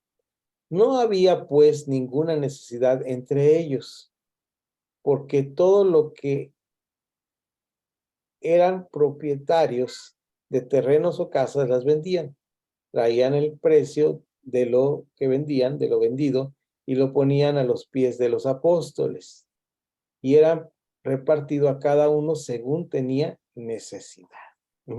Nuevamente aquí, bueno, este pasaje se ha tomado o mal entendido por muchos, y sobre todo cuando se habla del fin de los tiempos, para decir, a ver, pues tráeme las escrituras de tu casa, y no lo repartían entre los hermanos. La mayoría de las comunidades de fe que cayeron en esta herejía, se quedaban los jerarcas y los dueños de los negocios con el dinero. Pero bueno, en este momento sí lo hacían de esta manera y era beneficio para la comunidad. Los que tenían casas y terrenos, no necesariamente que tuvieran, aquí no nos dice, me parece, y esta discusión podríamos tenerla, no me parece que diga que era todo lo que tenían. Había quienes tenían y no tenían, y todos lo tenían y todos lo debían hacer. De plano, Esto lo aclara mucho el capítulo 2 cuando dice que Ananías y Zafira, los que engañaron a los apóstoles, dice, no tenías necesidad de hacer esto. Si no lo hubieras hecho, no pasaba nada. O sea, no era una obligación. Esto deja claro, no es una obligación hacerlo. Pero entonces, si llegamos al punto, donde dice, entonces José, que también era conocido por los apóstoles como Bernabé, que significa hijo de consolación, quien era levita, era de los que servían en el templo, en los funciones sacerdotales de sacrificio. Y vean ustedes, esto me impacta mucho, voy a hacer un comentario aquí. La clase pudiente cuando vivió Jesús eran estos levitas, debido a que ellos tenían el mercado negro de las ovejas. ¿Recuerdan a San Juan cuando dice, yo soy el buen pastor? Este buen pastor es ese que habla en contra cuando dice, yo sí soy el dueño de las ovejas, no como los que no son dueños, que simplemente administran, y ellos son rateros. Un oficio, fíjense, según un escritor de las costumbres bíblicas, dice que uno de los oficios que no era bien visto en los tiempos de Jesús era el oficio de ovejero, porque eran comparables como los ladrones. No estoy hablando aquí no quiero hablar de oficios y ofender a nadie, pero por ejemplo, aquí por lo menos en Jalisco, un oficio que no es bien visto es el oficio de agente de tránsito. Y yo tenía, un querido amigo que murió ahora en pandemia, que fue agente de tránsito. Y bueno, él siempre decía, es que no nos quieren, pero sí sabemos que agentes de tránsito cristianos y honestos. Pues sí, debe ser, ¿no? Y el asunto es ¿no? A lo que voy, es que este oficio de levita le había traído riqueza. Él era originario de una isla llamada Chipre y fue compañero de Pablo después. Pero lo que me interesa aquí, y es lo que voy, que él tenía un campo, lo vendió, trajo el dinero, y aquí aparece la palabra dinero, que es la que vamos a discutir la siguiente clase, porque ya el tema nos queda 15 minutos para cerrar. La siguiente clase vamos a hablar sobre el dinero y lo puso a los pies de los apóstoles. ¿Cuál es la función del dinero en el reino de Dios? ¿Cómo funciona el dinero en el reino de Dios? Dice que no nos aparta del mundo, sino que nos guarda del mundo. Y nos dice claramente que a dar al César lo que es del César y a Dios lo que es de Dios, ahí en Mateo. Y también nos dice muy claramente que el Señor, cuando le cobraron impuestos, pues fue y sacó el dinero y lo pagó, ¿verdad? Pagó sus impuestos, es decir, y tenía a alguien muy importante que tenía la bolsa del dinero y había gente que le llevaba el dinero. Pero ¿qué es esto del dinero? Lo vamos a ver la siguiente clase, pero vamos a brincarnos al manual, por favor. Díganme, ayúdenme a ver en qué página está este tema. Hoy cerré mi manual, déjenlo ahora de nuevo. ¿Alguien tiene la página? A ver. Ya sería en la 8, ¿no, pastor? Sí, parece que ya es en la 8. Sí, sí. Dice, en cuanto al dinero, ¿qué dice la Biblia? Bueno, es parte de las 7, según veo aquí. El último parrafito de las 7. Y vamos a ver algunos pasajes. ¿Qué dice la Biblia en cuanto al dinero? Y con esto vamos ahí. Vamos rápido, ayúdenme, por favor. Les signo Proverbios 13:11, Eclesiastés 5:10. Y luego ahí mismo vamos a ver el 7:12 y luego ya nos vamos a los pasajes de nota. Adelante, pastor Miguel Ángel, es el que veo ahorita con la mano delante. 13:11 dice, las riquezas de vanidad disminuirán, pero el que recoge con mano laboriosa las aumenta. Ok, ahí hay un pasaje que nos dice que sí, bíblicamente, o por lo menos en este pasaje, tenemos que analizar más pasajes, que la riqueza puede aumentar. Tu cuenta de banco aumenta y esto no es pecado. Ser rico no es pecado. Que vamos a ver con detalle el asunto de qué difícil y del joven rico, ¿no? Este pasaje es muy, muy, muy rico. Este pasaje del joven rico es muy rico. en todos los sentidos. Entonces, este fue el primero, y entonces puede aumentar la riqueza. Entonces, el dinero puede aumentar, también disminuir, como dijo Pastor Moy, si no somos administrados, seguramente terminaremos como aquel siervo endeudados, ¿verdad? Cuidado con las deudas. Y ahí vamos a ver el siguiente clase, vamos a ver sobre los pecados financieros y los que no, en los que hemos caído muchos de nosotros. Hace años, no sé si ahora ya, desconozco cómo es el sistema ahora de cobranza, hace muchos años que no estoy metido en ese asunto, pero antes yo me acuerdo, compré mi primer carrito del año, y el primer mes que me atrasé me espanté porque me hablan a las 5 de la mañana para decir que lleva un día de retraso. Dije, no quiero retrasarme un mes porque van a venir a tirarme la puerta, ¿no? Entonces dije, los cobradores sí son bastante cobrones, dije. Entonces sí es un problema, no sé cómo sean ahora, pero esa fue mi experiencia. Vamos a Eclesiastés 5:10. ¿Quién lo tiene?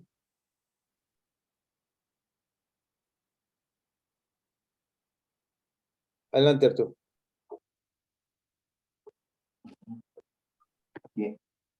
Quien ama el dinero jamás tiene suficiente. Quien ama las riquezas nunca recibe bastante. Y también esto es vanidad. Exacto, aquí nos dice que sí podemos crecer, pero tengamos cuidado con amar al dinero, porque nunca tendrás suficiente. O sea, Rockefeller dijo, $1 more, $1 más, ¿verdad? $1 más. Adelante, Adriana o David. No sé si van a leer o comentarios. Si van a leer, les toca Lucas 16:10. Si van a comentar, adelante con el comentario. Adelante. ¿Abriste el micrófono? Ahí está, nos escuchamos. Adelante, David. El versículo, amén. Adelante, Adriana. El que es fiel en lo muy poco, también en lo más es fiel. Y el que en lo muy poco es injusto, también en lo más es injusto. Muy bien, entonces ya fue el versículo de Lucas 16:10. 16:10. Excelente. Entonces, hay que ser fiel en lo mínimo para poder ir creciendo a lo máximo. 16:10. Ahora sí vamos, alguien más en Romanos 14:7, por favor. ¿Quién prendió? Es que se me mueven los cuadritos y me... Adelante, Arturo. Si lo tienes. ¿Romanos qué, perdón? Sí, es el de Romanos 14:7. Si lo tienes, es que vi que prendiste tu micrófono. Sí. Amén. A ver. Y es que nadie vive para sí, ni nadie muere para sí. Muy bien. Si quieres leernos, por favor, el 6 y el 7, ahí lo vamos a entender mejor. ¿Okay? El que da importancia a ciertos días lo hace para el Señor, y el que no les da la importancia también lo hace para el Señor. El que come para el Señor come porque da gracias a Dios, y el que deja de comer lo hace para el Señor y también le da gracias a Dios. Gracias. Entonces, en este versículo vemos que, bueno, el Señor nos da y no debemos preocuparnos tanto por el dinero, y el sentido del dinero es ¿no? Y ahí vamos a terminar con esta reflexión en Génesis 39 del pasaje, pero antes vamos brevemente, nada más para alguien que me lea 1 Corintios capítulo 4, versículo 1 y 2. Es importante leerlo y luego ya nos vamos al libro de Génesis.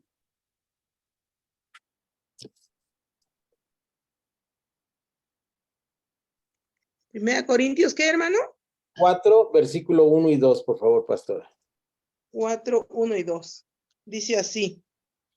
Así pues, tengamos los hombres por servidores de Cristo y administradores del ministerio de Dios. Ahora bien, se requiere que los administradores, que cada uno sea hallado fiel. Yo en muy poco tengo el ser juzgado por vosotros o por tribunal humano, y ni aún yo me juzgo a mí mismo. porque aunque de nada tengo mala conciencia, no por eso soy justificado, pero el que me juzga es el Señor.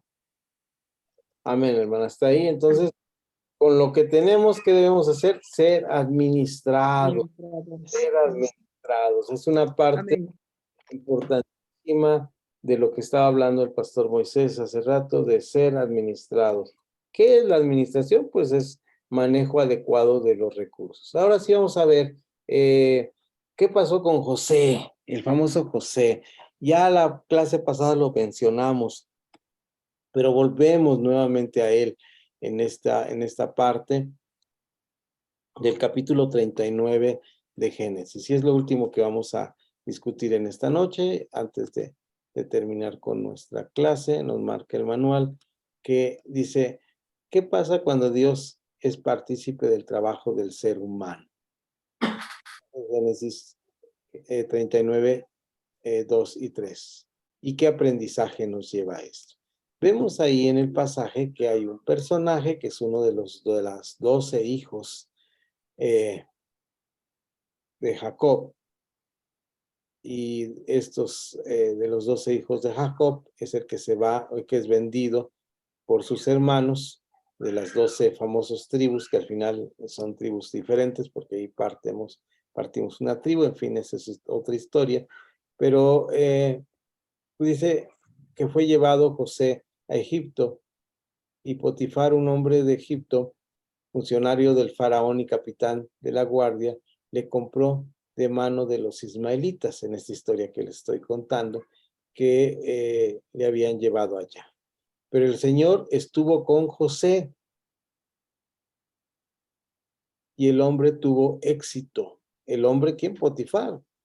Se dan cuenta que el éxito es parte del trabajo de Dios en nuestra vida, ¿no? Este hombre José es todo un digno de análisis, de hablar de cómo es que están ahí trabajando. Entonces, las cosas, cómo están trabajando las cosas para la gloria de Dios. Cuando los cristianos caminamos y trabajamos para el reino de Dios, Dios nos bendice abundantemente.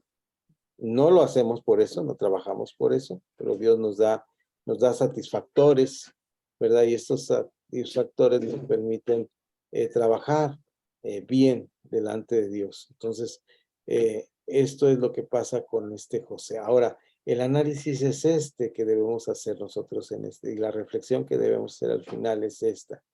Él estaba, refiriéndose a José, en la casa de su señor, el egipcio. Ahí el Señor le estaba bendiciendo. Dios estaba con él, le multiplicaba. ¿Qué es lo que está pasando? ¿Cómo es la economía del reino de Dios? La economía del reino de Dios, es mi conclusión, trasciende, es decir, va sobre la economía del mundo y la llena. Es decir, cuando nosotros manejamos la economía del reino de Dios, no quiere decir que nos vamos a alejar de las riquezas, que nos vamos a alejar y vivir como ermitaños, sino que vamos a vivir de acuerdo a la economía del reino de Dios en lo que el Dios nos pone. ¿Cómo vamos a vivir? Bueno, conforme a lo que nos tocó vivir y lo que Dios nos da. Porque, por ejemplo, hay un ejemplo de un gran siervo de Dios que ustedes conocen que se llama Juan el Bautista. ¿Cuál era su concepto de riqueza de Juan el Bautista?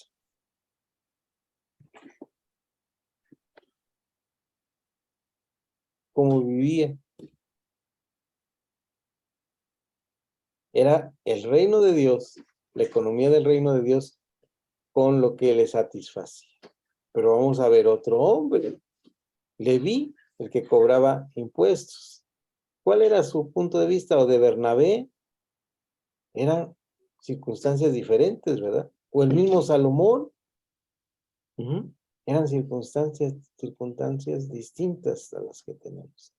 Entonces, ¿qué es la lección de José? Bueno, que Dios nos va a dar éxito en el trabajo que nos ponga. Dios nos va a dar éxito en el trabajo que nos ponga. Para eso, ¿qué tenemos que hacer? ¿Va a venir así el éxito automático simplemente levantamos la mano así como, o ponemos la mano sobre el billete para tener éxito? ¿O qué hacemos? ¿Qué debemos hacer? ¿Qué piensan ustedes? Esa es la reflexión final, con esto terminamos. ¿Qué piensan que debemos hacer?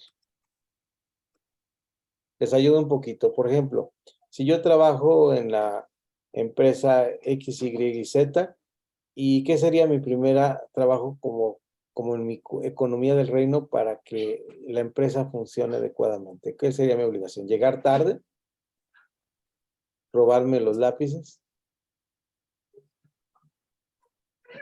Debemos trabajar para el reino de Dios. ¿Cómo sería este trabajo?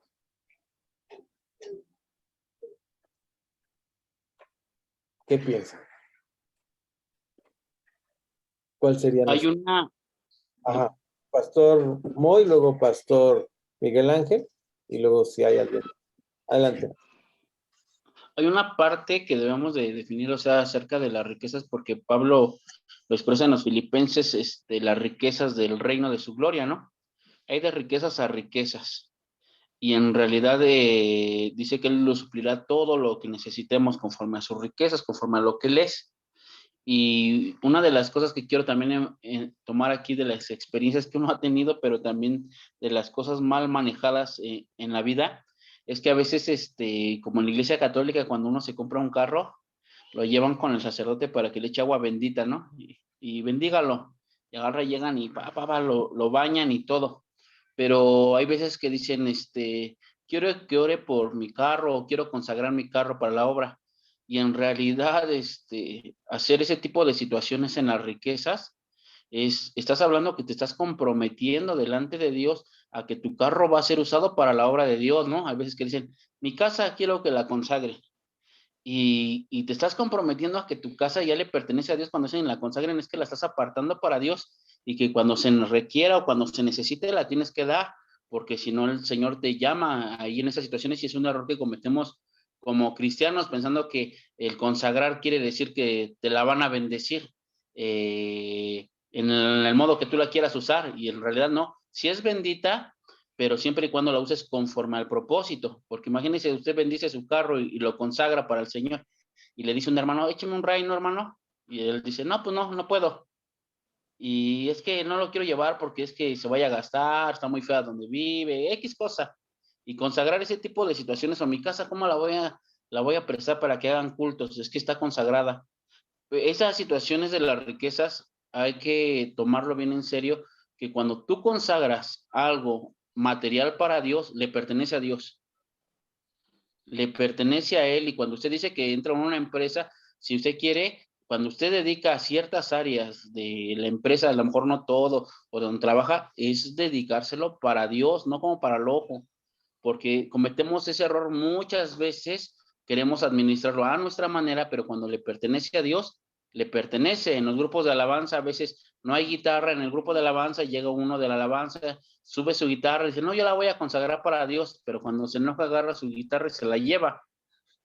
Entonces, no, o sea, lo que es de Dios es de Dios, y lo que usted consagre materialmente para Dios, recuerde que usted ya no es el dueño, ya no puede ir a reclamar sus sillas, ya no puede ir a reclamar su amplificador, ya no. Si usted consagró el carro para la obra del Señor, le pertenece a Dios, y las veces que se necesite ese carrito, hay que entregarlo. Entonces, o lo consagra o no lo consagra, las cosas materiales para Dios, porque ya cuando le pertenecen a Él, se los digo, hermanos, al rato te lo demanda el Señor y dices, pero ¿por qué le pasa? ¿Y por qué me sucede?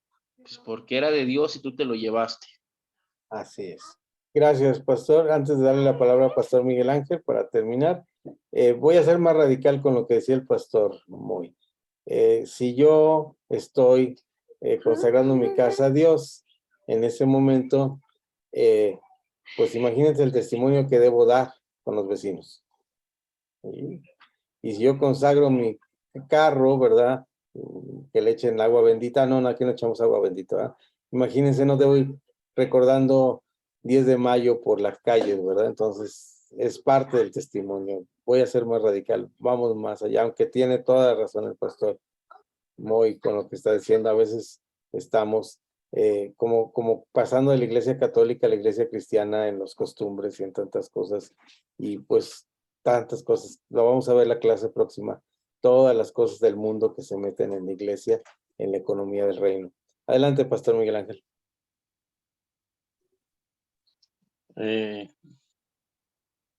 Dentro de lo que usted comentaba de que cuando uno entra a trabajar en una empresa, como debe uno decir usted, primeramente hay que dar testimonio, ¿no? Bien dice usted, no robarse esto o lo otro, ¿no? Porque eso es testimonio. En cuanto a la riqueza y el bienestar, usted comentaba también de Salomón, y Salomón prefirió el bienestar que la riqueza, porque él tenía riquezas y lo que le pidió a Dios fue sabiduría. Y con eso pues él estaba del otro lado. Entró con la puerta correcta, ¿verdad? No, solamente te pido sabiduría, ¿no? Eso es. Y bueno, eso es impactante. Vamos entonces a terminar, ¿les parece? Y los comentarios finales, como siempre, los dejamos para la sobremesa, y a los que tengan que retirarse, pueden retirarse y saludarse al final. Entonces, pues que el Señor les bendiga, y llevaremos la clase a los hermanos que no pudimos.